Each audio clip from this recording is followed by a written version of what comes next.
So one day Joust shows up and is all like, and this one girl's like, and then everyone else is like, so then this pirate dude named Squint's all like, I'll catch the shark. but the mayor's like, man.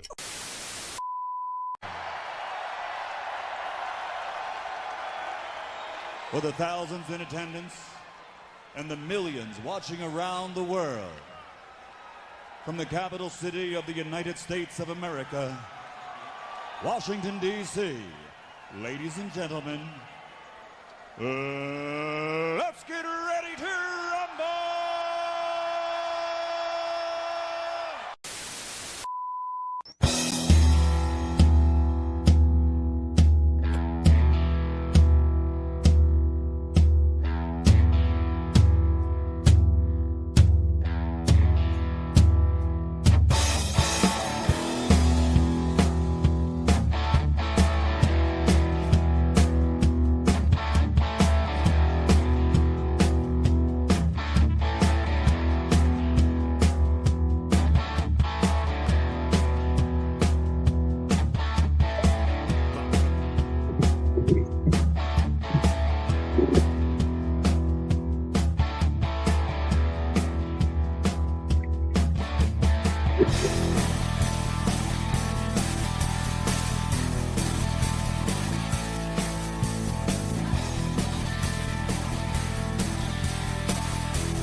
Greetings and salutations, everyone. Welcome to Talk Hard. Let's do it. It is Easter time, so we have selected an epic, a classic film, Ben-Hur, tonight to talk about. There is no way we could do this film justice in an hour and a half or so. We are just going to throw some things against the wall, hang out with you wonderful folks, chat about a few things.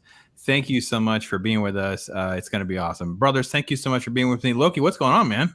What is up, Pops? How are you doing? What a great movie. What a great movie to be talking about. One of my favorites of all time. Yeah, it is. I couldn't believe it. My wife was asking last night. I was starting it again, and she's like, "What are you doing? Watching Ben-Hur?" She's like, "Okay." She's like, "Got it. I'm good." Okay. So, how about you, Ironcaster? Is this on the regular watch list, or was this like first time, or how often have you watched Ben-Hur? This was my first time watching it, and I can't believe it. Like, now I know why we hide Easter eggs. No, actually, Okay. I was familiar with the like 2016 remake. Like, that was kind of my introduction to it, because like I knew Ben-Hur was like a big epic. I'm like, it's coming out. All right, fine. I'll go check that out, and then I can have something to kind of compare to. I didn't hate it. I have to admit, I was so disappointed with the 2016 one because they had some decent people that were involved, but the end result was it doesn't hold a candle to this. This film is massive. I don't know what you're talking about. There is no remake. There is no. Don't know what you're talking about. We have to chastise them for their effort. So, but no, listen, folks, thank you so much for being with us. And yes, Pat S calls it is Easter time. We're talking about a Chuck Heston film. Yes, indeed. Listen, man, he is a beast. And there's that shot where he's standing over the dude's bed and he's just ripped. And you're just like, geez, Louise, these guys talk about toxic masculinity, man. They were rocking, man. They were rocking it. So Chris Persia, he's out there. He's one of the my best. I can't even imagine doing this without you, Chris. Thank you so much for being a mod, being a member, hanging out with us all the time. Thank you so much for being part of Talk Hard. Cannoli Sasquatch from out west. Hey, brother. Hope you're doing well. Great movie choice. Thank you, my friend. It is truly amazing. So yeah, I call him Judah, but we're pretty tight. Yeah, it's pretty fun. So Loki, let me ask, because you had talked about this film at the end of last year as sort of a regular film that you watch Every Thanksgiving. Every Thanksgiving. Yeah. Okay. How did that start for you? How did you end down that rabbit hole where it become like a Thanksgiving thing? My mom watched it. My mom watched it every year around Thanksgiving. So it just kind of stuck. Yeah. I mean, I didn't really get it for a while. like, I mean, it was kind of like an in and out movie for me. I'm a kid, you know, I'm playing with toys and G.I. Joes and jets. But when I sat down and watched it for the first time, I was like, holy crap, this is a deep movie. And I mean, it won 11 Academy Awards. You know, it got Best Picture, Best Director, Best Actor in a Leading Role, Best Actor in a Supporting Role, Best Cinematography. It was just, you know, it swept everything. And it's still a legendary film. At the time, it was the most expensive film ever made. So, And you can see that money on screen. I mean, there are so many characters and extras and props and costumes. It's just the scale of this is just phenomenal. We'll scratch the surface of some of the things that we can talk about with this film, but yeah, if you dive deep a little bit into some of the lore and the tradition and the history of this, it's incredible. Ironcaster, you talk about it being your first time of really kind of getting a good dose of it. Talk about that experience for you, man. Watching through this, I've got that eye where I like to kind of look for the background, kind of check out the sets and that. And it's a movie where I don't know if it's just because of the 4K version or of the more modern versions that are like on HBO Max or what have you, but I'm looking at this like I can't tell where some of the backdrops like, you know, start or stop, or you know how far back how much room they actually had to play for, you know, actors to be able to move. And I'm like, whoa, why aren't we doing this today? Like, you know, this movie today, everything green screen. It's like, no, where's the authenticity? Where's the realness? I want to see those million props. I am with you, man. It is incredible. Lovely Sherry is here. Hey there. Hope you're doing great, lady. Thank you so much for being with us. Brandon, couldn't agree more, man. It is classic film, man. It's a classic film. Yeah, Ironcaster, normally with films, so I read this a little bit like when we first talked about picking the film. I kind of went through some of the articles and stuff like that. They used to use different backgrounds, but they did not want to do that on this scale. So there's actually like multiple backgrounds for some of these scenes, whereas other films you'll see the same background, maybe at a different angle or something like that, but you can tell that's where they kind of use some of their cost savings. This film did not do that. This film did not scrimp. I believe that the main set is 10 by 10 blocks. I think that's right. So you guys will fact check us, of course. It is a massive scale that we do not do. We talked about this during Sleepy Hollow, guys. Remember how they rebuilt the whole town? They don't even do that. So something like this kind of scale, nah, they're not. We're not getting this anytime soon. We're just not. So this is. It's just beautiful. And just, I think one of the things that's really resonates, and we've talked about this many times. I know, Loki, you and I've talked about this. This is one of the huge things that's just lost in modern filmmaking is when you use something that is real and tangible, your eyes and everything like get it. Even if it is like a suspension of disbelief, kind of like with The Thing, like they use like eggs and soup and different things like that, but it's a real substance. It's something that's real, even though it's not the innards of the guy that's infected with the alien. And even though these are not, you know, real soldiers and it's not real, but you feel so connected viscerally with all of this. No, absolutely. And it's like that scene in Alien when Lambert gets blood all over her face and the alien bursts out of Kane. She had no idea that was coming. They wanted a real reaction from her. So when you have something tangible, when you have something that touches you, when you have something that you can see, that you can feel, it that's in-depth movie making. And you're right, they don't do that anymore. They need to fix that. I can deal with CG, but you need to have a mix of physical and things you can't do physically or would be too expensive. You mix and match. So it's a shame that everything goes to CGI nowadays, and Hollywood's going to pay for it because there is going to be a reckoning of artists that are like, nope, we're all underpaid. You don't pay us enough. You don't give us enough time off. Everything has to be rushed, and they're going to feel it when that happens because they're going to have to go back to some of the old way of doing things, and they may not want to. But maybe in the end, it'll benefit because too much is just computers nowadays. And I think what I think really makes to bring it to the modern day, you look at a guy like Tom Cruise. He's a guy out there. He was doing the actual stuff. He's up in these jets, training for months and months just to be able to handle the G forces. He's got all his actors who are going to be in those planes out there training for weeks just to be able to be as authentic as possible. Training for a year to do a single stunt in the upcoming Mission Impossible. It's real. The audience knows it's real. They want to see the spectacle. They want to see. It's like they say, like, with Superman the movie, you'll believe a man can fly. You want to believe that someone can actually do these things.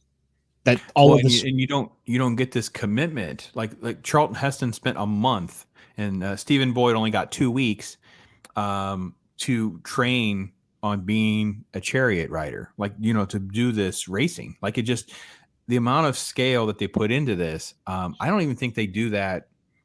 You guys remember with Phantom Menace when Ewan McGregor and Liam Neeson were talking about how they were going through all this swordsman training for weeks and weeks and weeks. I don't get the impression they do any of that now. No, it's all choreographed.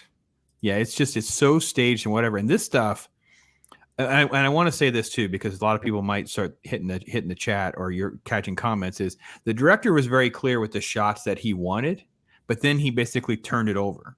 He let the second unit coordinate a lot of this stuff. They figured out different cameras attached to different things. These cameras were massively heavy and things like that. So he knew he couldn't do all of this on his own. He had to rely on other people. And then you start to get where the creativity comes in, because they had shot, massive amounts of footage to get 9 minutes of just pure epic. And I think the director's quoted of saying this is absolutely epic, classic. He couldn't believe what his people delivered. It was so beyond even what he even had hoped for. So yeah, I love this film so much. And Pat S. pointed out the obvious here. Listen, if you could partner this with 10 Commandments, man, you are definitely hitting the trifecta intro for Easter, with your third one being, any of the ones you want to choose from. I got to be honest, there's other ones that I may try to get to every year, because my mom was like your mom, Loki. These were on pretty much the whole week. Yeah.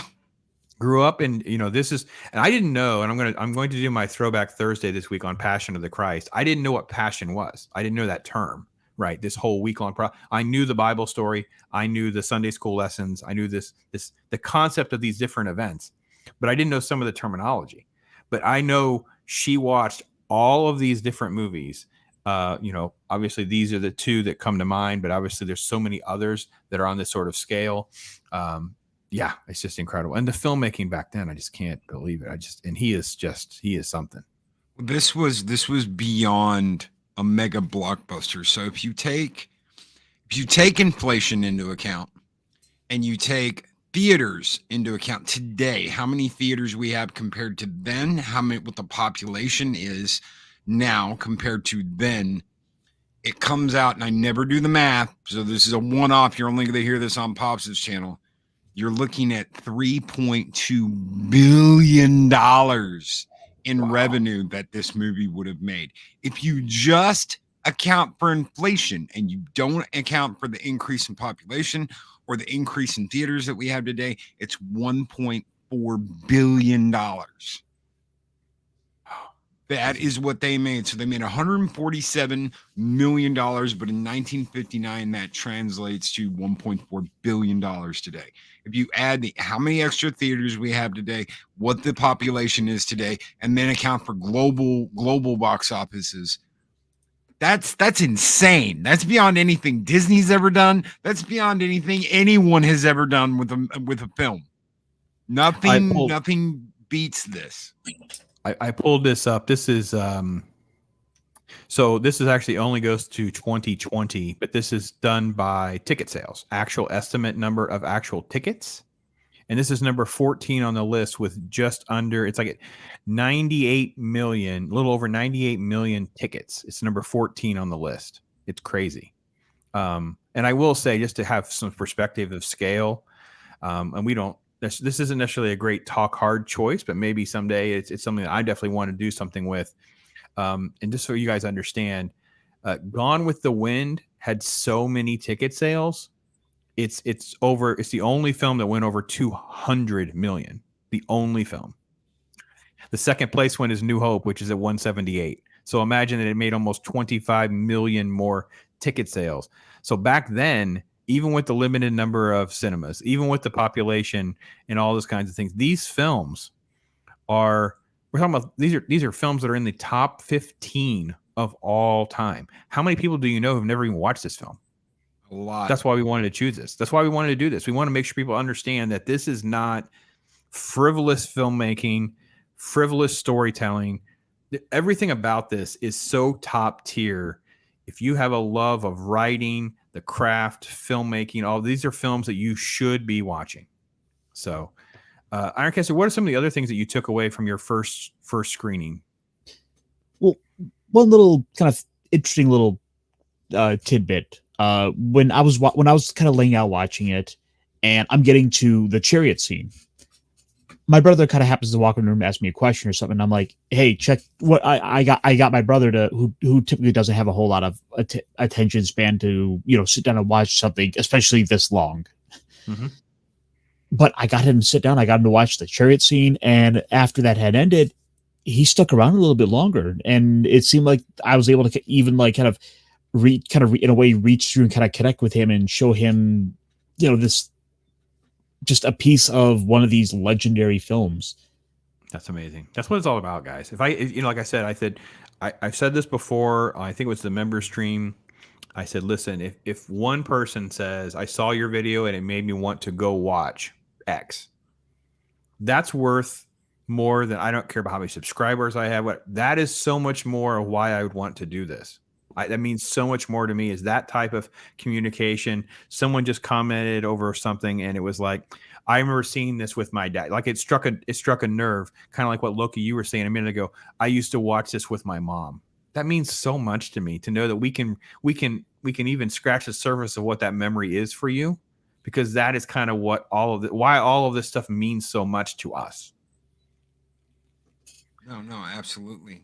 And when you look at what's in this movie, when you look at, okay, it's a story about brothers. It's a story about vengeance. It's a story about finding yourself. It's a love story. It's a story of redemption. It's all of these things in this movie that you would go, well, you can't make a movie about all that. Yes, you can, because it's been done. It's long. I remember when I got this on VHS, you're looking at 2 VHS tapes. Mm-hmm. It was one of those box sets. You called it a box set. That was your box set back in the day, was something that came with two VHS tapes. But it's an infinite classic. It doesn't matter when you are, it doesn't matter where you are, it doesn't matter what you're doing. You can sit down and watch this movie whenever you want to, and it still holds up today. It is a true classic. And it's one of those films that if we didn't have it, we'd be worse off for not having it. How much junk do you have today that you could just throw that away and like, oh, I saw it, doesn't really mean anything, don't ever have to see it again. It's disposable entertainment. We've said that a million times. I would not ever get rid of this for anything.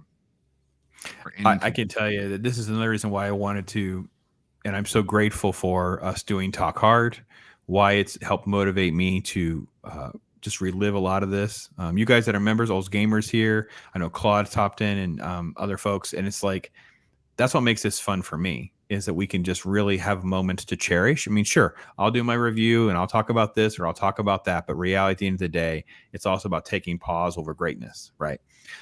Lovely Sherry brings up a great, interesting comment too. Says, I didn't grow up in a Christian household, but I've been watching this film every year for as long as I can remember. This film is very interesting because while it is very strong and devout in its message and what it's doing, it's not putting that front and center. There's so many more layers, like what Loki was saying, with storytelling and the human condition that you can enjoy.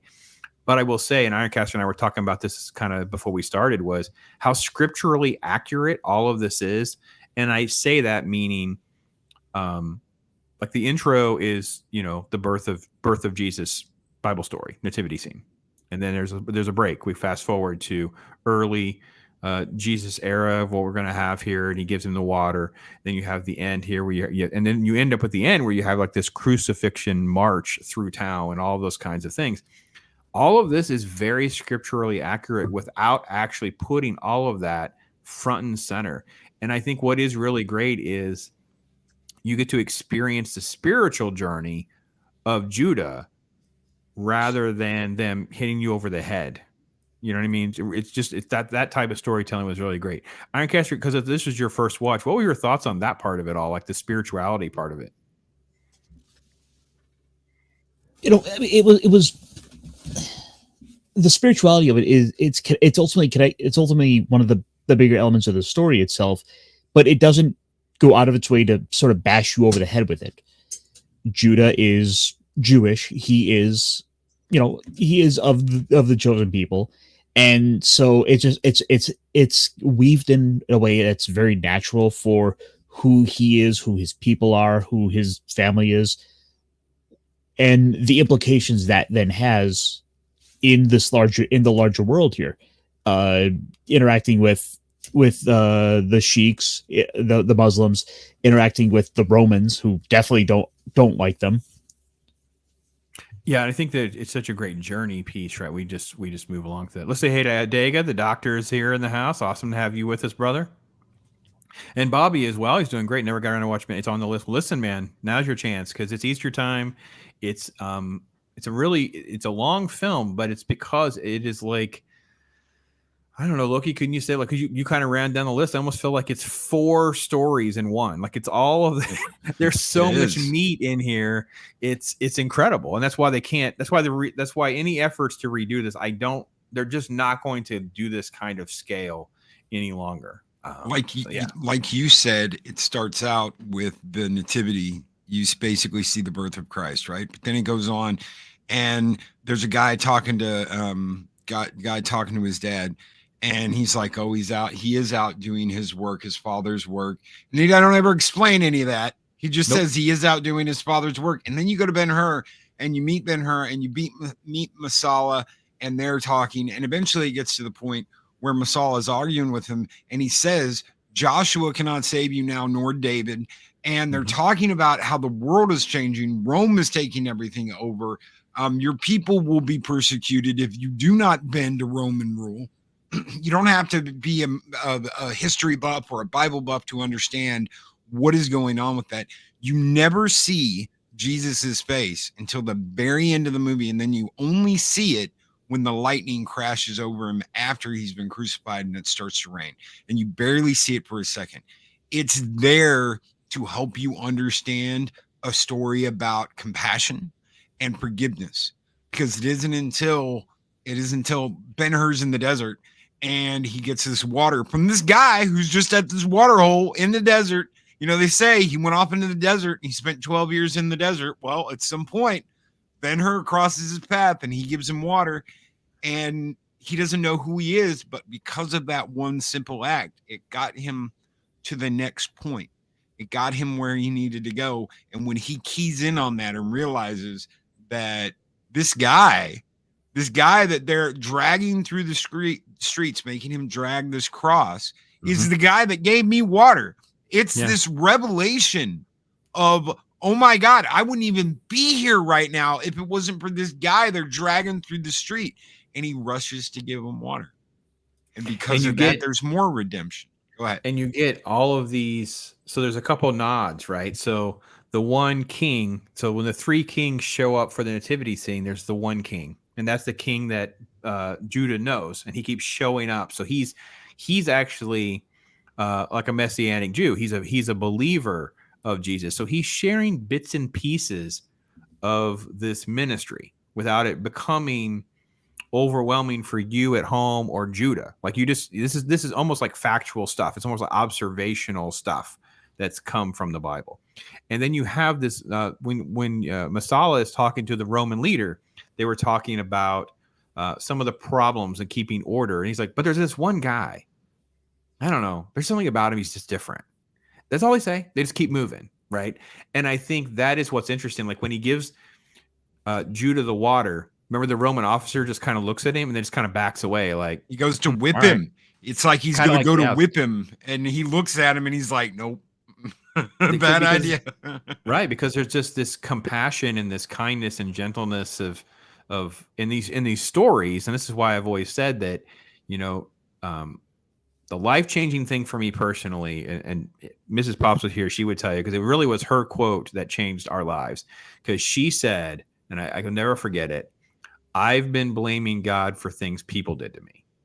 And I was like, whoops. And I felt like a show like this helps take me back to that place where I'm like, I can see myself as Judah not wanting to surrender anger and vengeance and frustrations with people and holding grudges. And this film deals with, I mean, so many things. It's really, really, really tremendous. And like I said, Bobby, if you haven't had a chance, it's on HBO Max. If you have that, obviously this is not, I mean, there's multiple copies that have been released over the years, so it's not like a difficult thing for you to track down. Hopefully it's something that you can get to, and I'd love to hear your thoughts on it after the fact. So obviously, before we get to the chariot thing, the one thing I want to get through is because you definitely have a film that's so long. It's over 3.5 hours long, right? It's about 3 hours and 40 minutes or something like that. Because they have like an intro, you have music, you actually have intermissions. I mean, we did a classic Hollywood Watch Your Story with Mags, and it was like, we need to bring back Watch Your intermissions. Like, this is just nuts. We can't keep doing 3-hour movies and not have intermissions. Chance to go get more popcorn, more concessions. Yeah. All you got to do is be like, listen, give us a 5-minute break in the middle of the movie, and let us send the customers back to the concession stand. More popcorn, more drink, more candy, and then you come back in, you sit down, and the movie gets going. They need to open up those little stands again that are like halfway through the theater, where you can go fill back up with soda or pop. Yes. No, I agree. Yeah, this is a perfect kind of film for that, where you kind of need a break too, because it really has a very specific stopping point for Judah's journey, for him to move and change. I have to be honest too. I wanted Ironcaster. I wanted your thoughts on this guy, Masala. He didn't look, as I watched it today, I kept thinking to myself, he looks more like a modern movie star. Like, he doesn't feel like a guy from the 50s. You know, I know he's got contacts in, because that's part of the lore of the show, was they made a lot of these guys wear contacts so they would have brown eyes and they would have fit the time, that kind of thing. But this guy looked like a modern actor. I don't know, there's something about him. I don't know, maybe that's just me, but yeah. I thought Masala was a fantastic character. I really liked the sort of the hunger that he had for station in life. His cause in life to rise up the ranks, to gain the power, and become a bigger part of the Roman world. I thought those scenes with between him and Ben-Hur were powerful, were emotional. Where at one point, at first, Masala comes to Ben-Hur, basically begging him, help me to deal with the troublemakers, so that I can move up the ranks. We can all be happier if we can just get this dealt with. Let there be peace. Yeah, power corrupts. So you see just this early litmus test of integrity, right, Loki? Like, it's a journey of what are you willing to do, and Masala is obviously drifting further and further away to anything goes, and obviously it culminates with him. You know, even though he knows his friend's innocent, he's willing to sacrifice not just him, the family, the friend, everyone, just to continue to, move up the ranks, so to speak. He wants to be tribune. He wants that city. He wants it to be his city. He asks his friend for help, but then that's not enough, is it? When Judah's like, well, I talked to them and they don't all agree, and there's some of them that are absolutely do not want you here. Who are the ones that don't want me here? Well, I'm not going to tell you that. No, you need to tell me so we can go and get rid of them. And he's like, I can't do that. That's when everything about Masala changes. It's no longer, we were kids together and we grew up together, and no, it didn't matter who saved whose life when they were a kid.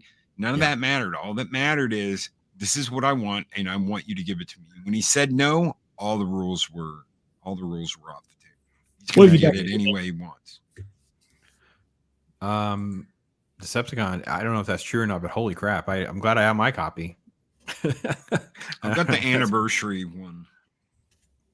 ZBR is here. Hey, Andy. Hope you're doing all right. 50th anniversary is $20 on Amazon for Blu-ray. Yeah, I haven't had any problems seeing it. The ultimate collector's edition is $92. Okay. The regular Blu-ray, just the Blu-ray 50th anniversary is $20. Yeah, I think I have that one. I don't think I have the ultimate one. But that's the I think it's 4 discs because that's one I've got. It comes in the black box, black and gold box. But I bought mine a long time ago. Yeah, I don't have that one. I have yeah, I definitely don't have that one. That was fascinating. Look at all that stuff. I want to get to before we get to the chariot, I want to give a little bit of credit too, because if we didn't have the chariot race overshadowing some of this stuff, the depiction of the slaves inside the boat rowing and being tested is so incredibly historically accurate. As being like an uber nerd back in the day, I studied a lot of Latin because I was going to the medical field. It helps with your vocabulary to learn all that Latin and how to pronounce things. So I had multiple years of studying how a lot of this stuff works with prefects and tribunes and how but understanding how this worked. This was an incredible depiction. I mean, obviously they're not going to be all clean and shiny and sweaty. They're going to be grimy and gross. However, the concept of this, I think, was just really, really well done. And I actually today, that's one of the things I noted was, this was made, the late 50s. I can't believe how great this was. This scene was so good. Have either one of you guys ever gone like on a really long hike? I mean, like miles and miles long hike. Done it twice. I hear that damn music, dun dun dun dun dun, and you're hauling your backpack, dun dun dun dun dun dun dun dun. I hear it every scene. Anytime I'm out, and I'm like, oh my god, you guys stop, dun dun. Dun, dun. It'll never ever get out of your head once you see this scene and listen to that. That's music. Funny. No, me, I had no backpack. I just had water in my cargo pants, and I was just trying to get up and down this mountain and not die. I've done it twice. I'm not sure how I'm going to do that again. But yeah, I've climbed 2 mountains, and it was like, okay, that's good. I'm good. Holy good. Because there was one that had a stop, and it's like you can just keep going to get to the very, very top, and it was like my mother-in-law stopped there, and it was like, I don't know how much further it was. And I'm like, no, I'm up here. We're going. I don't care if you have to drag me up, roll me down, but you're getting me to the top of this freaking thing. No, this scene was it's just epic. It's just incredible. And at least conceptually, again, a film like this should be seen because now you can start to perceive like how they turn the boat. Why would they go faster versus slower, that kind of thing. So, one of the things I remember in kind of as I'm watching through the 59 version here, the scene where the general Quintus, Quintus the general is there. Asias, right? I think his name is Asias. Is that how you say his name? Arius. Arius. Okay. Quintus Arius. That's how they say his whole name, Quintus Arius. Quintus Arius. Yeah. Where he sits down and he's testing the men. How well are they going to row? That scene of he's basically putting them through their paces. Forward. Attack speed. Mm-hmm. Ramming speed. How just the way this scene is edited just sticks out in my mind. It's cutting back to Quintus Arius. It's cutting down to the other slaves. It's cutting to Ben-Hur. And you have these moments you're seeing them struggling as they're going. You're seeing the men starting to pass out and fall out like, ugh. And then you compare this to the 2016 version, which, as Loki reminds us, doesn't exist. And that or we'll just say a modern film would instead choose to cut away from all that to cutting to the boat outside. It doesn't compare. It takes away the struggle, the emotion of the scene is in the struggles of these men. You're seeing them all them all.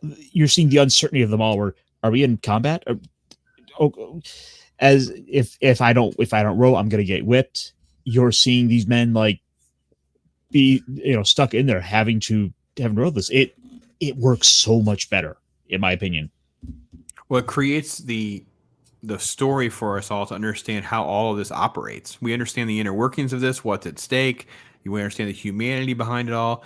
So the threat of being rammed or hit by another boat, when that actually shows up, you understand so much about the camaraderie of what's going on. It's not going to be an every man for himself type situation. They're all chained together. There's just, you understand everything so well with this. When we cut away and we don't give you that, the audience can't connect on the same level. That's all there is to it. It's just not going to happen. So when the film kind of advances, we really haven't talked about Esther and the mom and the sister, because Masala's turn. Loki hit the nail on the head. Masala just you're not going to name names. You're all out. So whenever Judah accidentally knocks a tile off a building, it scares a horse, right? And then they basically imprison everybody, right? Everyone's going to go to jail. Everyone's going to be penalized. He ends up having to serve on the boat, which is a death sentence. Yeah, because no one lives past a year. He makes it 3, which is unheard of. No one makes it past 1. That's a mention at the line in the movie. So when he returns and he realizes that his mom and his sister are not there anymore, he does track down Esther, who's the Esther's dad is like the family servant friend. Like he's the head of the household, basically running Judah's household for him. He barely has survived where he's at on things. And you sort of have this sort of like the backstory now for what's going to move from the middle of the film towards the chariot race. Cause he ends up being taken in, as you said, Ironcaster, by the general, and ultimately adopted as a Roman citizen. And they don't even talk about this. Talk about this is fun setup because we have stuff that happens off camera. He's spent 3 years, and it's been chariot racing, it's been chariot training, all these kinds of things that have happened off camera. So when he's going to go back to Judah, he's going to go back to his hometown. When Judah goes back to Judea, and there's all these opportunities now to engage in the racing with the Arab owner of the chariots. He is an incredible athlete, an incredible craftsman at doing this, and it kind of sets up where we're going, where he gets a chance to enact his revenge on Masala through athletics, which is not what you expected early in the film. If you didn't know how this film was going to go, you're like, wait a minute, you just figure it's going to be some sort of weird, murders thing. The Sheik guy, this guy actually got the Best Supporting Actor award, which I was a little surprised by. But yeah, this is a film that most people don't want to talk about, I don't think. But Hugh Griffith got the Supporting Actor award for this. And don't undersell what Judah did.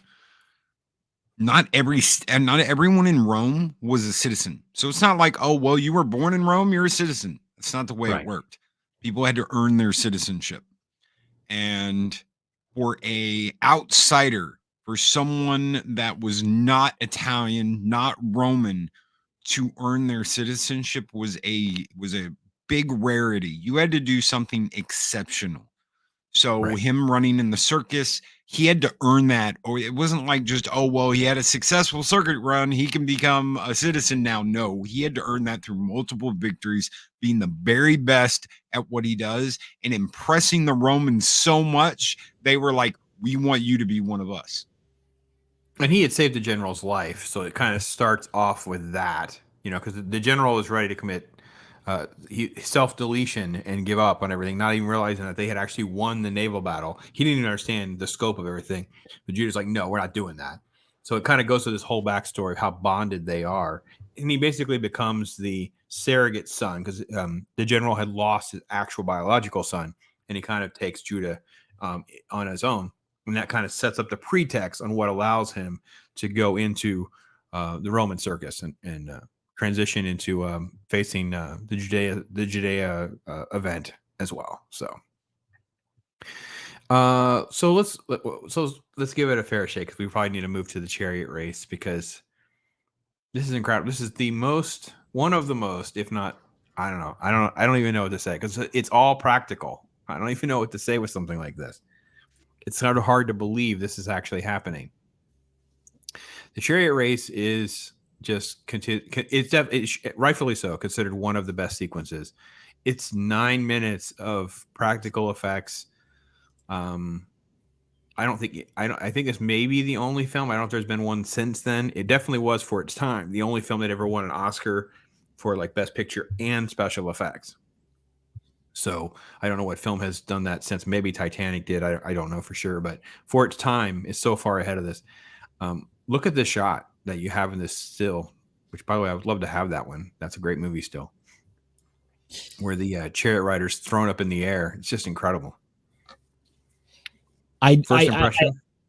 I know that in the 25 or 1927 version, one of the actors in the chariot scene had tragically lost his life. So it just seeing something like this happening in the remake here, it's a miracle that didn't happen again here. Balls as big as a dump truck, ladies and gentlemen, for everyone that was on in a chariot being pulled by horses. I know Pops doesn't like a lot of cursing or bad language, but I'm just gonna say it: giant marbles, huge marble. For anybody that was doing this. This is tucking it in your sock level stuff, man. This is crazy. This is nuts. I can't even imagine agreeing to do some of these scenes, let alone the execution of how well it went. Like, it's just crazy. There are shots where, they are literally neck and neck going around turns. And I mean, I know, the craft of filming these things and how it's edited and stuff like that, but it still doesn't remove the fact that you're dealing with horses. You're dealing with a moving vehicle, a chariot made out of wood. I don't know. It's just really, really incredible. And the scale of this. Yeah. It's not just horses. It's like about about 7 teams of 4 horses each. So we're talking about 40 horses simultaneously being corralled for this scene. Right. And there are shots where you can see them behind one another where they're choreographed and stuff like that. But imagine just the risks that you would have with any type of accidents and things like that. These horses are amazing. Those scenes with those horses, I couldn't tell you, man. I was so blown away watching that shot where the sheik calls them in the room. And I know there's a trainer. I got it all. But, man, you're watching these giant, beautiful horses, listening to these commands. And there's one shot, I don't know about you guys, but I get enamored with these moments. I paused it. There's a shot where the horse stares at the camera. There's like 2 or 3, but if you look, there's one horse and he's just dialed in. And he's like staring right at the camera. And they hold on it for a little beat, too long maybe, but it is so good. But there's one shot where the one horse, he just turns and it's like staring right at the camera. These horses were so cool. Man, oh man, I tell you. My wife has taken me to... we've gone to different events. There is like an equestrian facility near where we live now. So we've gone to a couple of these where they have like major draft horses and award-winning, those type of, Clydesdale type animals and things like that. It's breathtaking. These are amazing animals. And to have something this athletic that could pull a chariot like this, it's crazy to think about. Yeah. You guys talked about the big ones, but I cannot imagine. I mean, I'd be like, what on earth are you having me do? Yeah, I'm with you, man. Yeah, no, I can't. I don't know. I would ride one, but I'm not racing one. You know what I mean? If I had a team and I knew what I was doing or something like that, I had someone with me or could train me or show me how to do it, I would try it once to try to do it so I could have it off a list of something I could say I did. But the idea of racing something like this, no. No thanks. Not interested in that. That's crazy. Castor, what was your first impression with some of this? Because now you have context, right? I mean, you may know of the chariot race, you may know of Ben-Hur references, but now you've had this story and this lead up and this drama and the tension between Judah and Masala. Now it comes to manifest in this race. What is your thoughts? I mean, I've got in my head thinking about where the Sheik is saying to Judah that in the Colosseum there are no rules, and then here Masala shows up with his Greek chariot that has the daggers like built into the actual wheels themselves. I'm like, oh, this is gonna be good. They're going along. He starts kind of taking it, leaning into it, and cutting through the tires of the others. You see a guy go flying. Like, oh, this is getting so good. Loki Badass kind of joked about it being a ripoff of the pod race, making a pod race reference, but this has been, I don't want to say parodied, but ripped off in so many ways in so many other films. It's pretty crazy. Yes. No, it has. Well, it was amazing when Jennifer Lawrence did it first. Well, obviously, we're not talking about that race. We're talking about this one. That's old news. But yeah. Yeah, look at that shot. That's so cool. And look at all the extras. This is silly, but they didn't have to have. Look at that. On the left, you're talking about a half a dozen. There on the right, you got another half a dozen or so that are in frame. They don't have to have those extras. They could have gotten away from not having people sort of in what's it called in the middle? It's not a courtyard, but the middle. They could have gotten away with not having those people there. No one would have thought the wiser. But the fact that they are there adds even more spectacle to this film. And watching a real race, not something that's digital. Yeah, I agreed. Oh, an awesome one. I can go with that. That's a good one. Pops Her. Okay, I'll take that one. Some of them are a little weird, but that one I like. I like that one. Pops Her. So yeah, Ironcaster, anything else you want to say about the chariot race before we kind of get to the sort of like the latter part of the film? Because this chariot race is just, the spectacle and scale is just magnificent. It's ultimately one of those scenes that makes going to the movies, makes sitting down and watching a movie so special, because it can transport you to a moment. And then ultimately all the little things. Masala's ultimately getting trampled by the horses, as in kind of transitioning out of that to where he's been trampled. He's going to be reduced to a cripple, having to have his legs amputated just due to the damage of it, reminding you just how dangerous, how deadly this was. Yeah, Loki, any other thoughts on the chariot race? One of the greatest spectacles of all cinema. It doesn't get better than that. This is all I used to watch. Every time that movie come on, I'd be like, all right, I'm going to go do this. I'm going to tell me when the chariot scene. Tell me when the chariot scene's coming. Let me know when it's going to be the chariot scene.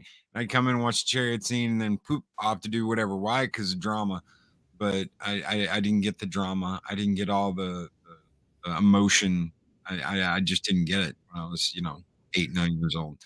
Now, you watch it and you understand it. But yeah, the chariot race, one of the greatest spectacles, one of the greatest feats of movie making history is right here in this scene.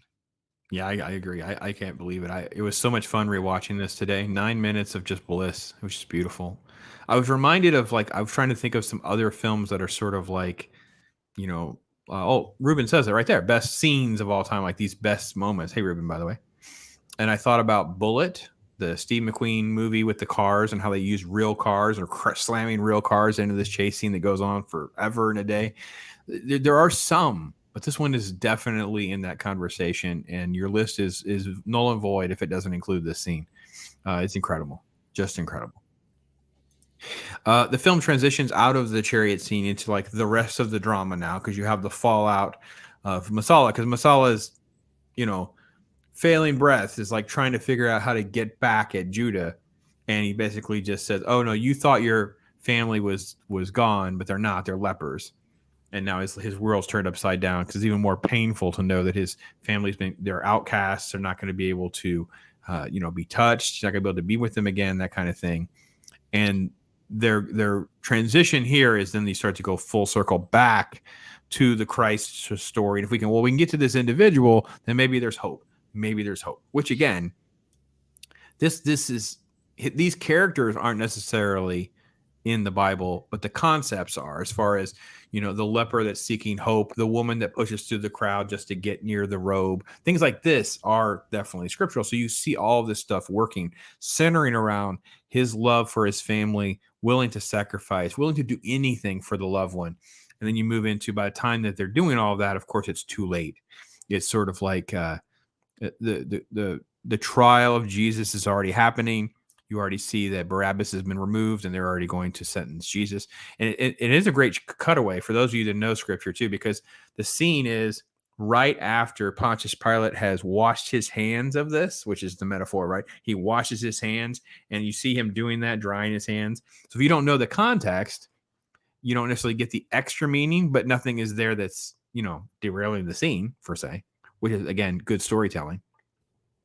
And then you get into like the march to the city. And I think, Loki, you talked about it earlier, where you're talking about Judas brought back to when Christ had given him water. He's trying to give Christ water when he collapses under the weight of the cross at one point. So really, really, really great storytelling. This scene, so heavy, so moving. Yeah. What did you think about the way the film kind of ends, Ironcaster, as you're kind of moving through this last act of, 45 minutes or so? I don't know. Like, I feel like some of the leprosy, like it was kind of going in a little thick with that sort of that twisting of the knife. But I understand why they did it, for the context of kind of bringing about that faith and belief ultimately in Christ. That he had basically, that Judah Ben-Hur had gone and effectively, he was saying, forgive me, God, for all I have is revenge. And that ultimately consumes him. And because he was so caught up in that, it's as though he's effectively being punished by forcing, by putting this punishment onto his family ultimately. That winds up being the thing that helps him to remind him of what matters truly most. It's not revenge. No, it's his family. It's those that are around him that love him. Mm-hmm. Yeah, couldn't agree more. Yeah, it's really, I know it, and it definitely can feel heavy-handed in that sense, but you have to understand there really were leper colonies. And again, going back to Scripture, there's a lot of Scripture references to lepers, because you're untouchable. They were untouchable. You weren't allowed to be around them. So they play that up a lot in the film, but that is sort of like a historical context of dealing with that type of illness, that type of plague. We refer to it, I believe, as Hansen's. So, it's very contagious. It's kind of thing that, again, back then they wouldn't be able to even handle cures and options like that. So the stories that centered around his legacy was he was willing to do all of that. So, and then of course, then it transitions through the entire process. Again, breadcrumbs, right? Pieces of the story, right? Loki, we never get hung up on, getting too immersed in it. We're just going to live through this through Judah's journey, right? Right. No, absolutely. In the end, is like the chef kiss of this movie. He came back for revenge. He left this wonderful life he had with Quintessarius. He was his son. He had a place in Rome. He was going to inherit everything his father had. He could live high on the hog for the rest of his life. And he's like, I can't do that. I've got to go back home, and I've got to figure out what happened to my family. And he's told his family's dead, that they're gone. And he swears vengeance on Masala. I've only got one thing left, and that's to take Masala out. And everybody tries to tell him that's not going to fix anything. That's not going to solve anything, but he does it anyway. He goads him into a fight, and he gets his fight. And when Masala is dying, Masala tells him, your family's still alive. They're lepers. Go find them. And he's almost like laughing as he dies. And then he does. And he's like, is this my punishment for being so idiotic and rushing to vengeance? And is this how God's punishing me? And because he's not going to, because even though he's gotten his revenge on Masala is going to, he's mortally wounded. It's like his suffering is going to continue. Yeah, because the story's not over. His suffering is going to continue because he has to deal with his sister and his mom are not actually dead. they actually have this illness where they are suffering. Right? Go ahead, Ironcaster.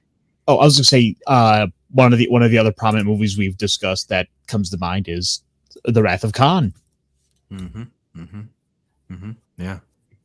Yeah. Agreed. You know, with Khan having his last moments, he's with nothing else he can do. He will curse at Kirk until with every last breath he has in his body, for he has taken everything from him. Yes, I curse at thee. Ruben's bringing up Lawrence of Arabia. Yeah, agreed. One of the best scenes. It's awesome. And then, of course, a reference to the musical score. Well, the musical score is so next level. This composer talked about this being his pride of his career because of the length of the score. And like Loki said, there are so many moments where that music, it just resonates perfectly. It's incredible. It really, all of this just defines the epic nature of this film. There's so many layers to it, that kind of thing. And of course, there are little breadcrumbs, especially in that final act for people that are believers or understand Scripture. With the way, like Ironcaster pulled up that shot with the crosses, which is one of the iconic imagery of Calvary. There's a shot where they go into a tomb, right? It may not be Jesus's tomb, but it is the tomb, is a tomb. So that was all these different type of imagery that kind of build into it. And back then, they not only didn't shy away from this stuff, they purposely put it in there to try to stay closer to the source material. Now it's almost like, well, we wouldn't want to offend, and we wouldn't want to do whatever. Oh, what happened? Whoa. I found all of that very refreshing. Like, it's just, I don't get to spend movies that tend to not only want to go into that topic, but they want to spin their wheels there. And I think this movie definitely was one of the reasons why I think it's held up so well. Why Loki wants to watch it every single year, and now hopefully we've got Ironcaster's brother wanting to give it at least a little bit more watch. We'll see. Well, what was really interesting with that was after the scene had ended, he's still sitting there, and ultimately he might just stay for another like 10-15 minutes up to Lawrence being sort of getting down into the leper colony and seeing his mother and sister for the first time. And I was convinced that as soon as the chariot scene had ended and Masala's death, he would have been out then. It's like, no, he stuck around. Yeah, that's great. I don't think he's gonna come back to watch it, but I'm impressed he stayed as long as he had. Ruben's dropping the knowledge, talking about Wrath of Khan's music, the Symphony 1. Yeah, music's epic. All right, well, let's close out the general discussion of the film itself and the story and that kind of thing. Loki, anything else you want to kind of add to this? The ending's epic. If you don't cry, I don't think you have a heart. If you watch this in the end and you see the ending, and it's all about it's a circle. It's like a giant circle. Everything's in this movie, from a love story to revenge to violence, vengeance, survival, passion. Everything's here. And if you aren't like, holy shit, that was heavy at the end of this movie, you don't have a heart. You just don't.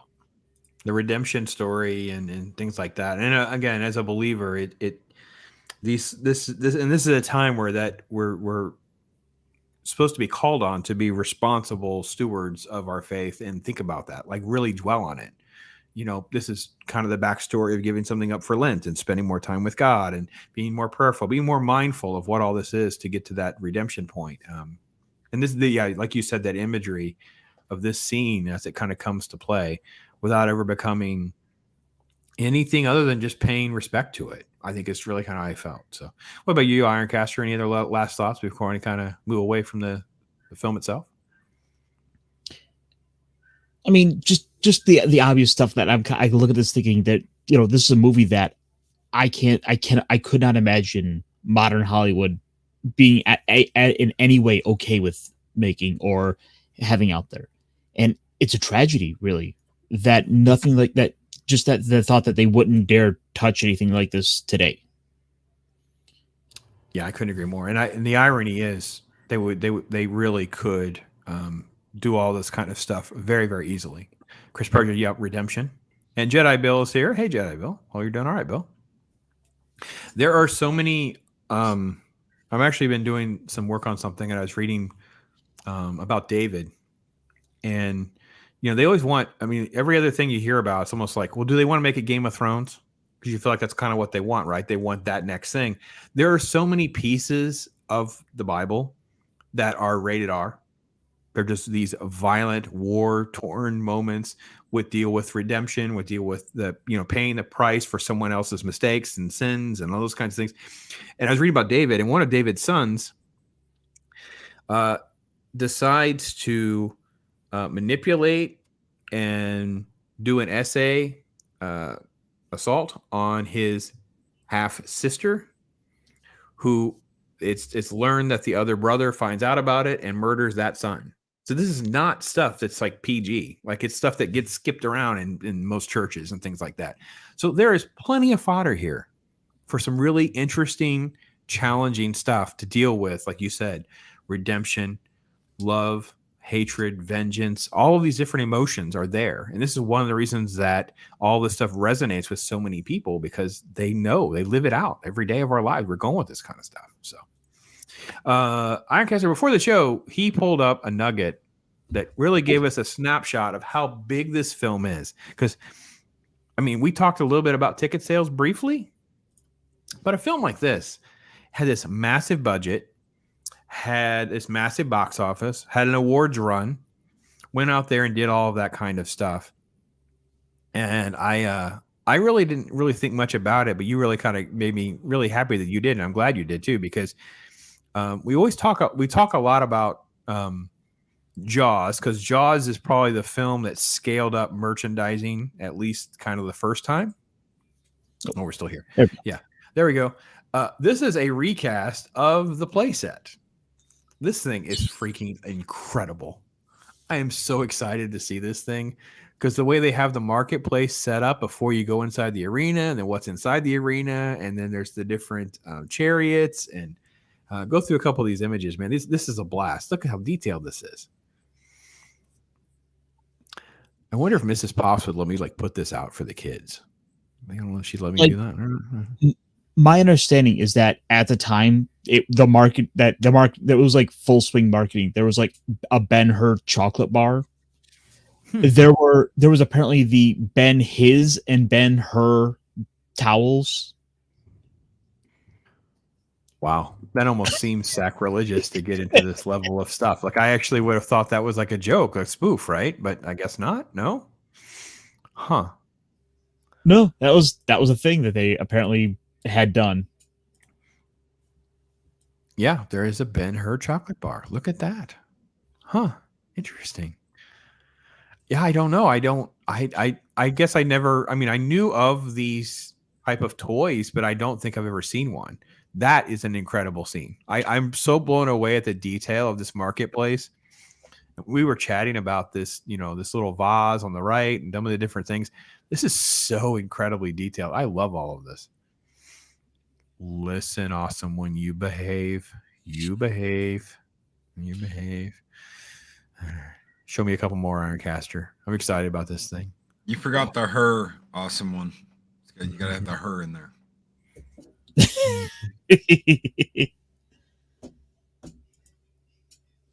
They even got like little lions you feed them to.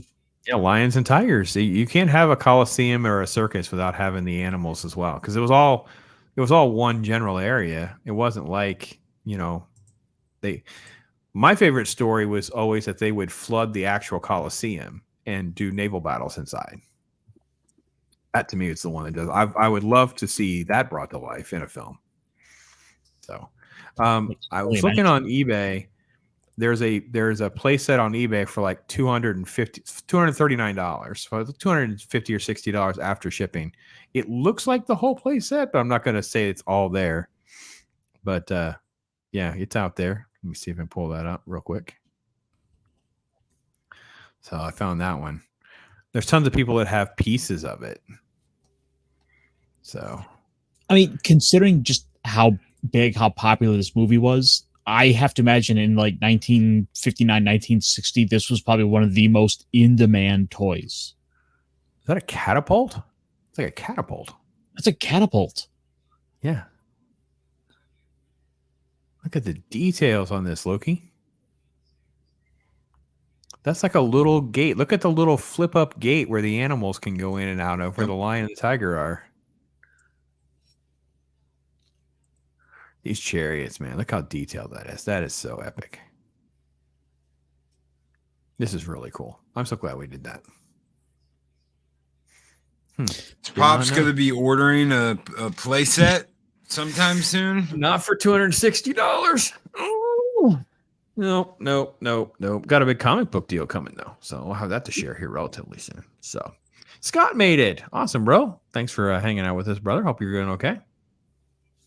Rome, should you go? Yes. Yeah, this is. I was going to say this is a movie that's definitely been on my list. As I was telling Pops before the show, like I had to bust out my copy of 1,000 movies to see before you die. Mm-hmm. Okay, so start checking them off, man. Meaty tome. Mm-hmm. And I think I'm at about 110 roughly. Wow. Okay. All right. I've been doing my homework. Well, we've brought you in. Like Loki and I have definitely broken the Ironcaster cherry on a few films. Like there's been a handful of some good ones that we've been able to throw your way. So, and last time you got us, you got me really good with Darkness Rising. I had not even heard of such a animal beast, and I had a good time watching that. I don't think that's in your book, but I'll take it. That's just one of those little like kind of indie. That's one of those like little indie films that just kind of has made certain circles. Okay. Kind of like Shark Side of the Moon. That's his own book. That's his own book, yeah. I didn't mention this. 1,000 movies that you might see and regret that you wasted a time on. Maybe that'd be that book. Maybe so. By the way, 500 of those entries are all going to be about sharks. Yeah, well, Tubi should be calling any minute now for sponsorship. I would hope so. So look, let me ask, because you mentioned watching this regularly and you are engaged, so it's only fair to throw her under the bus and ask. So when you go to watch this, what are her thoughts on something like this? Mrs. Pops doesn't really pay attention much. She likes to be in the room doing something else, and she's kind of half watching. I think it's like what you were saying earlier, Ironcaster, is like the chariot race totally hooks you in. And there's a few moments, especially in that last chapter, where she's a lot more dialed in because it's a lot more personal with the faith than it does like the epic nature and the historical nature. She's not going to be as interested in. But I want to know what Eris's thought was or reaction. Her exact words were, "How in all the hells did I not know about this movie?" Awesome. That's awesome. She loved it. She's big into like revenge, vengeance. She loves Count of Monte Cristo and stuff like that. So she loved this movie. Okay. Awesome one says rarely watching movies anymore. No, so we understand. We're trying to give you some stuff that maybe can be a nice substitute or bring back some good memories. So is as making fun of Batwoman on that 1,000. Well, it could be on your 1,000. It could be on your 1,000. We understand why you would want to put that on the list. If there was a list of 1,000 YouTube videos that you should watch, I totally can understand. A nice supercut of that would definitely be in the works. So, as well as Ironcaster taking the Padawannabe challenge with some Diablo sauce. So there are videos that you should definitely have had to have taken in. That's for sure. So. But look, I appreciate you putting the recommendation out there. It's an interesting film because of that, like you said, the layers to it, the multitude of things that are kind of thrown in there about human emotions and relationships and stuff like that. And it's really cool to know Eris as well. May not have been really familiar with it, but now she is. Yeah, like an onion. It's like an onion. You just keep peeling back layer after layer after layer, and it's all good. It's all good. I don't think... Is there anything in this movie that doesn't need to be in this movie? I can't think of a scene that I'd be like, you know what? Okay, we don't need that. Cut that out, or anything like that. Everything is there. It all has meaning. There's all a point to it. It's all leading you on this giant quest, this huge tale from start to finish. Everything's important and everything's there for a reason. It's how you make a movie. It is. Everything pays off. Like, so I don't, there's nothing that I can think of off the top of my head that I would like cut it. Like, and if I was forced to cut it for TV, it would just be an absolute bear. Like, I have no idea where to begin. because everything, like you said, is set up and paid off. There's so many layers to how much is set up and paid off, set up and pay off, set up and pay off. Like they don't leave any threads sort of unaddressed. Like they pretty much deal with everything, which is kind of unheard of in modern cinema. Like we have so many times you'll sit there and go, well, they brought this up and never got around to it. Or I was just talking about a show recently, and it was like the season ends and there's like these 5 questions that they never even dealt with. I guess they'll have a second season. I don't know. They never got around to addressing some of these things. So that's definitely a problem. This is not a film that suffers from any of that. Ironcaster. I do think that what I'm probably going to be doing over the next couple weeks, I want to go and track down the other 2 versions that came out before this, because the Charlton Heston version is actually the 3rd version of this film that exists. One includes a silent film from like 1907 that apparently the creators of got sued over because they didn't get permission to make. So, yeah, maybe there's a copy of that exists. Wow. Well, you know what? That seems like Tubi or, Pluto fodder. Like it's stuff that would just be out there somewhere. Something like that old that would end up in the public domain. So yeah, I knew it was a remake. I know that the actress, there's an actress that played, I believe, the mother, Miriam or Esther, in the original silent version. She plays like one of the other, background characters. I'm not sure she's an extra, but she's a background character. And this was her last film. I remember that from the trivia that I read. But the guy that plays the guy that plays Caesar, he is, this is his last film. He passed away about a few months after this film actually came to pass. Apparently the director was a stagehand from the 27 version. Oh, okay. That's pretty cool to know. I didn't know that about him. Cool.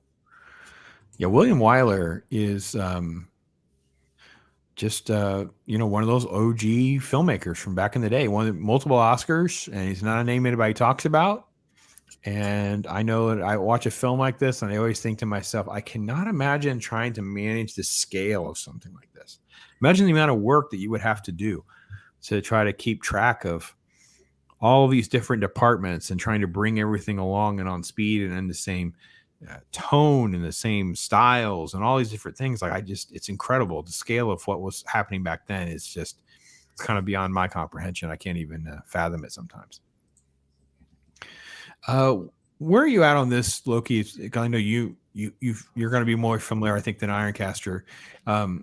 This with some of the other epic films of that era, like 10 Commandments and that kind of thing, stuff like that. I think this is the best one. This is the top of my list of all the Christianity movies of the 50s. This is my top pick. So I kind of wish we would have gotten and probably I'll get canceled for saying this, a Bill Cosby Noah movie back in the day.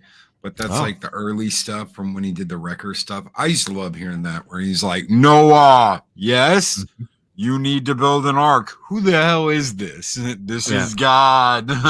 20 cubits by 40. What's a cubit? What's a cubit? Yes. I would love to have seen that, but we're never going to get that. And no one would ever. Yeah. So. This is. Go ahead, Ari Gasser. I was saying, I still hold up Lawrence of Arabia as probably my favorite of the epics.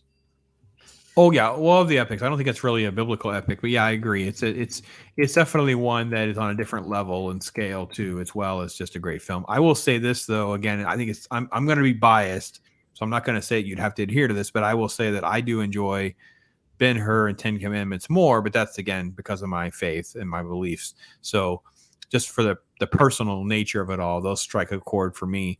I haven't watched Lawrence of Arabia in a few years because of that, whereas I've watched both of those films. Because of the pandemic, I don't think I've been watching them every year over the last couple of years, but I normally do watch them both every year. Definitely Ben-Hur and 10 Commandments for sure. Whereas Lawrence of Arabia is probably not as regular.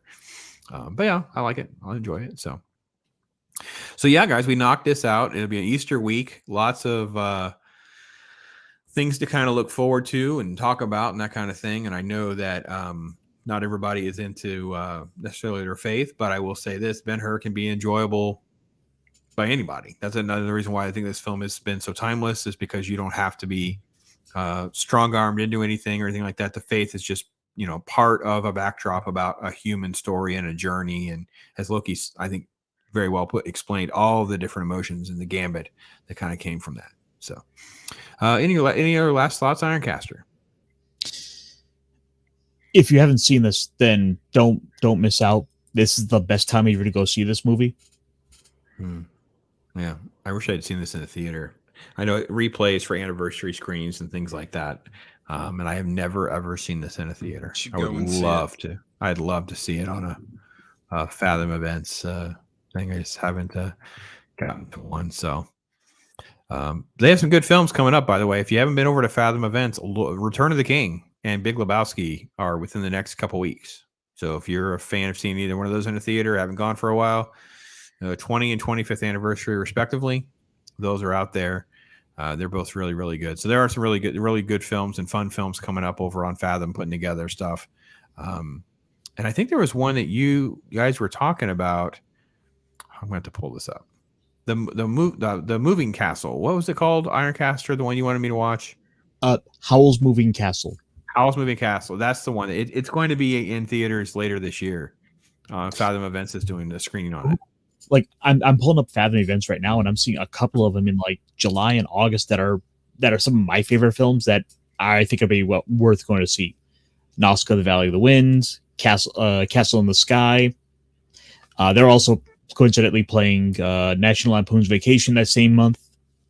Oh yeah, that'd be fun. But August has Princess Mononoke, which another one of those Miyazaki films that is right up there with some of like the best films.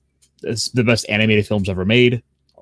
Arguably, you could even say not just animated. You take away that moniker, and you could make an argument for some of those to be in that top like 100. But also coming up in August, and yeah, I think it's August. Enter the Dragon. Yeah, Bruce Lee, baby, Bruce Lee. No, there's a great anniversary screenings of everything. Like Christmas Story, I think it's this year. Scarface is this year. There's the Birds, Hitchcock's Birds. I'm interested to see that possibly. So yeah, good stuff. Any final thoughts, Loki? Sorry, I had a dry mouth. Watch this movie if you haven't seen it. If you haven't seen it in a while, watch it. Great movie. Yeah, don't sleep on it. Don't sleep on it. So it's definitely an action-packed week for doing content. Loki, you got a busy stuff going on with the morning show, evening shows, that kind of thing. Go ahead and plug everything. We are going to burn it down tomorrow morning with some YouTube talk. I really want to call the stream "Stop Your Bitching," because there have been some crying and some moaning about how some people aren't getting enough attention when they have all day to do nothing but do YouTube, compared to some people that work their asses off, do 2 or 3 jobs, and have their hands full and try to juggle this and make it work.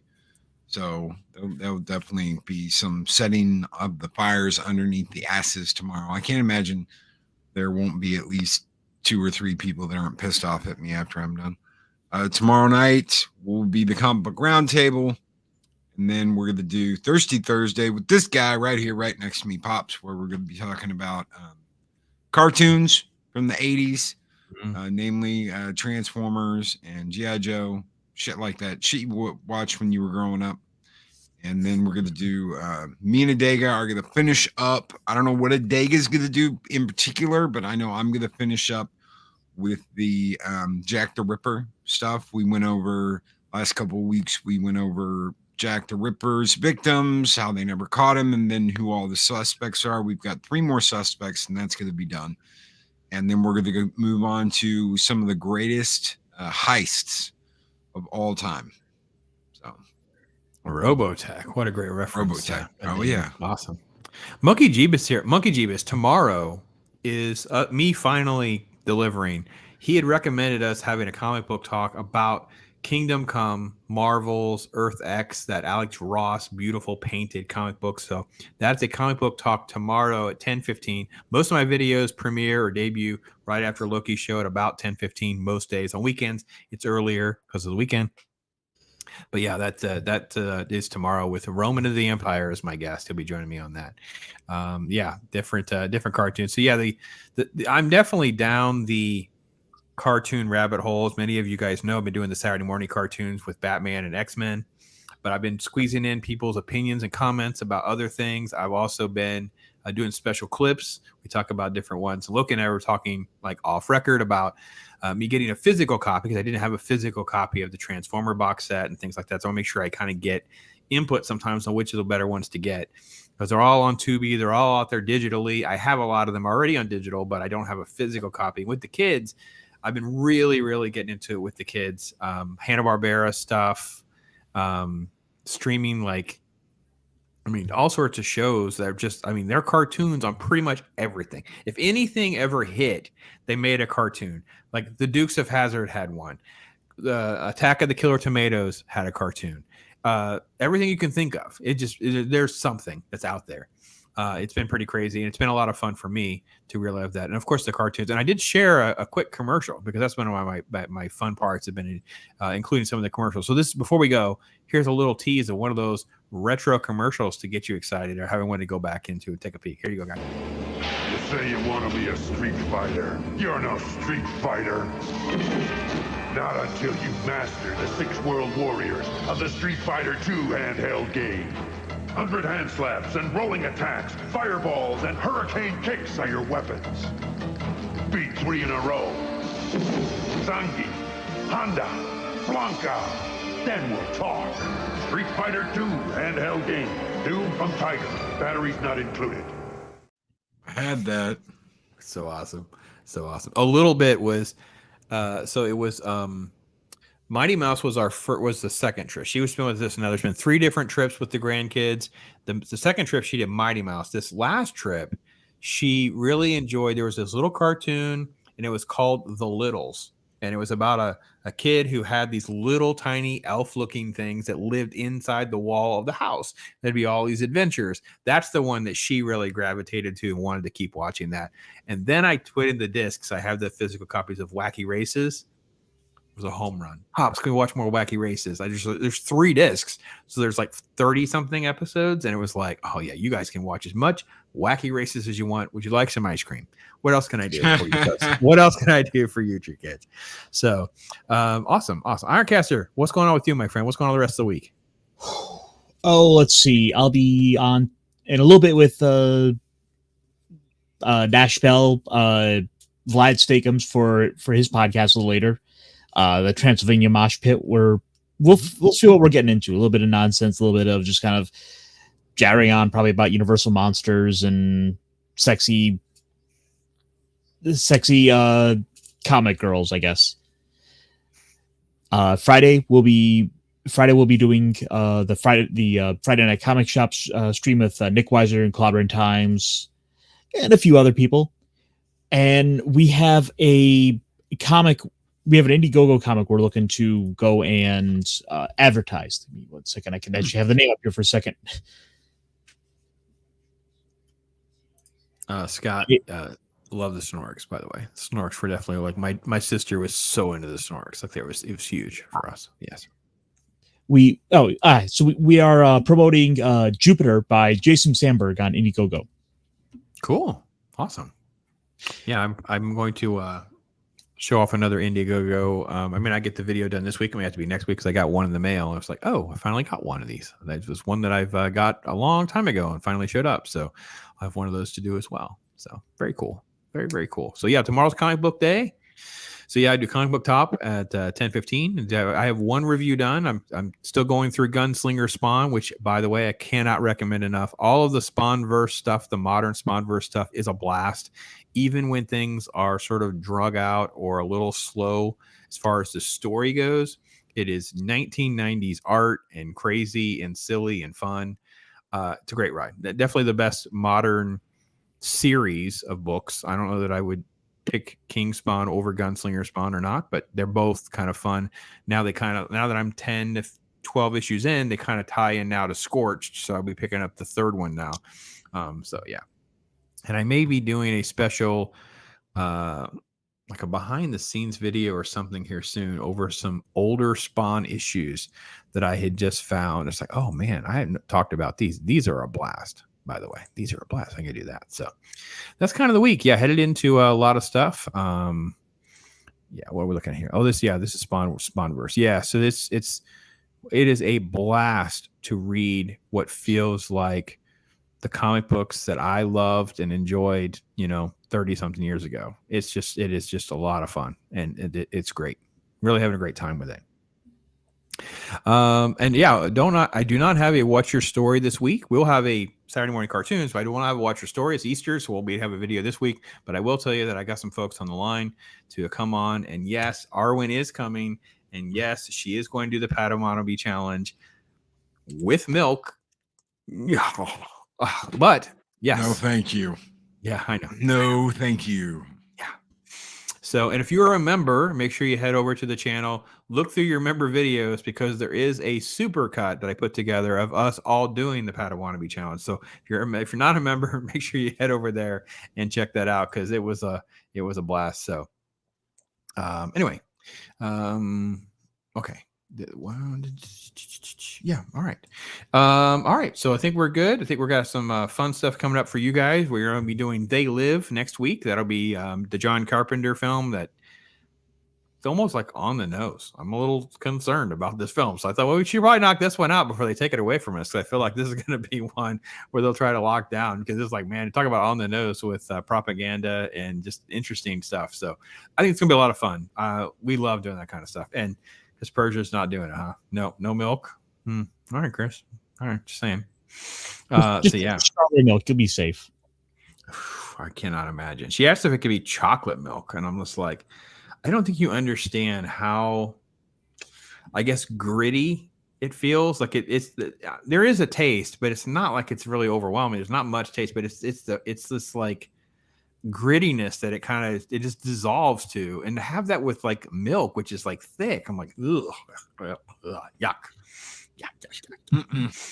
Yeah, Loki's like, I'm just not in it. No. So, well, gentlemen, I can't thank you enough. This has been a blast. So what else, Ironcaster? Were you sneaking in? You got that look like you're going to say something else. Oh no, I'm just thinking about that. I'm just thinking about some of the stuff we were talking about earlier. Some stuff Loki was mentioning before the stream. Okay. Yes. We'll definitely talk about that when the show ends here. So with that, let me say thank you to all of you. I've not played all these clips. I have all these clips in there. We did talk about Halo last week, so I was going to do that one, but I found one here that I had never done or hadn't done in a long time. We're going to throw that out there. My thank you to you guys. Take care. Be blessed. Have a great Easter. Don't forget, just get out there, talk hard. Well, it's a well-known fact, Sonny Jim, that there's a secret society of the 5 wealthiest people in the world known as the Pentaveret. So who's in this Pentaveret? The Queen, the Vatican, the Gettys, the Rothschilds, and Colonel Sanders before he went tits up. Dad, how can you hate the Colonel? Oh, I hated the Colonel with his wee beady eyes and that smug look on his face. Oh, you're gonna buy my chicken. Oh.